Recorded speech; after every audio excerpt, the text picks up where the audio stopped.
New Superman number 19. Not Jean Luen Yang in this. This was a surprise to me when I looked at the front of the issue.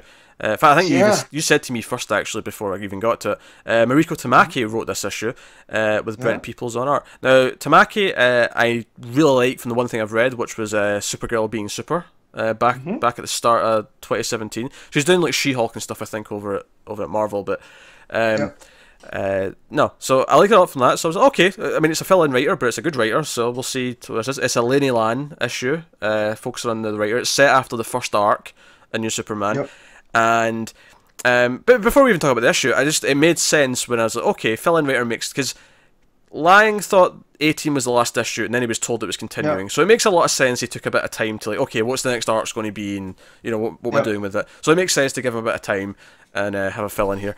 So this is Laney Lan, and we get a bit of her personal life. We learn that she's kind of estranged from her parents a little bit, especially her dad, who she's avoiding calling on his birthday because he lives in the US, and she's avoiding calling. I'm kind of wondering why. Like, the mom's like, just call your dad. She's like, I don't want anything to do with him. So you're like, oh, okay, well, maybe just estranged, and it's seeded out throughout. But you really get an idea of her character, I think, better than we have, because she's only really been a side character at best, for Keenan to make a fool of himself in front of, Yeah, it develops her a little bit. It makes you give a sense of who she is, and then you find out why. Because at first you think, okay, she's just kind of being this, not brat, but like someone who's not really putting her parents first. But then later on you find out why she's kind of dodging him, and it's that he's basically got a secret life in America where he's got a different wife with another kid, and she found out about it. He doesn't know she knows, and she's got this dilemma of like, do I?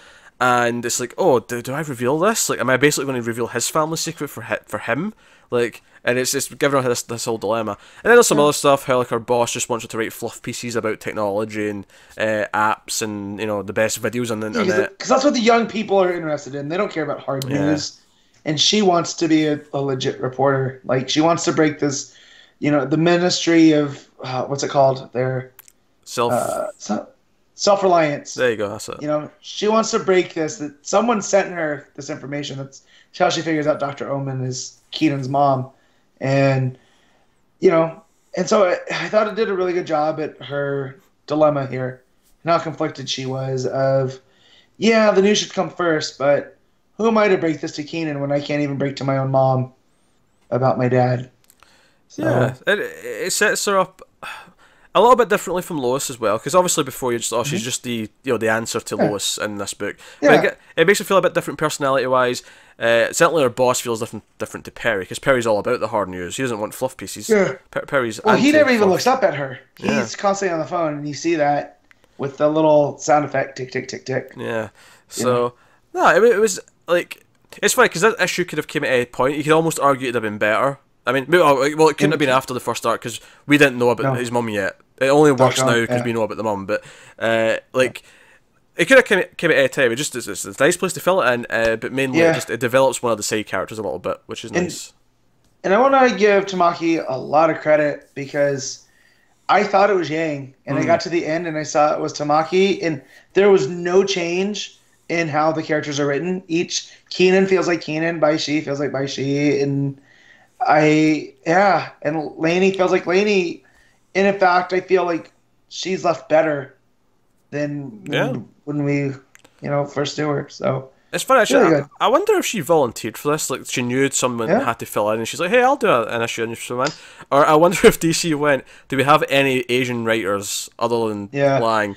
I don't like to be cynical and think that's what it was. I like to think that she. Well, especially since she's not the same type of Asian, which I think is she's not. The point I want to make here is that she, obviously Tamaki's a Japanese name. I think she's Japanese. If I'm wrong in that, apologies, but it sounds Japanese. Pretty sure she's Japanese American. Yeah. So. But so that's being a little bit cynical, but regardless, she did a good job, and I think if she wants to be the occasional fill-in, not that I want her just to be a fill-in writer. I would love if she gets an ongoing at DC. I think she would do well with an ongoing character. So we've seen what she did with Supergirl, and we really enjoyed that. Yeah, I mean, she's actually Canadian. I feel like we've been over this though during being Super, but she's from Toronto, so. So no, New Superman. Not a whole lot to talk about plot wise. Really, we kind of covered it all, but that was the gist of it. It was a fun, solid fill-in story. It didn't feel like it was like a waste. You know, because sometimes you get a fill-in, it's like, oh, that was kind of, I could have easily skipped that issue. And it didn't feel like a fill-in though. Yeah, you know what I mean? You could skip the issue technically, and I'm sure you'd still be able to follow the next story just fine. But like, I think you're better off with the character overall for Laney if you've read the issue. So I think that's a good idea. Let's mention that the little bit at the end that says next time says the Aquaman of North, or was it South? No, North Korea. North Korea. Yeah. So if we're going to talk about a closed-off country where the culture is completely different, that's perfect, right? Like, if you're going to do an Asian culture Aquaman, much like they did Wonder Woman from Chinese mythology, this is great. Yeah, no. I mean, obviously, we know we're getting the core, the Green Lantern core soon as well. They teased that in the last issue, but it's exciting. New Superman is, you know, I've been seeing it for the last like 6-7 months, but it's really become one of the more exciting books over time. It's building its own little mythology within the DCU, which is cool.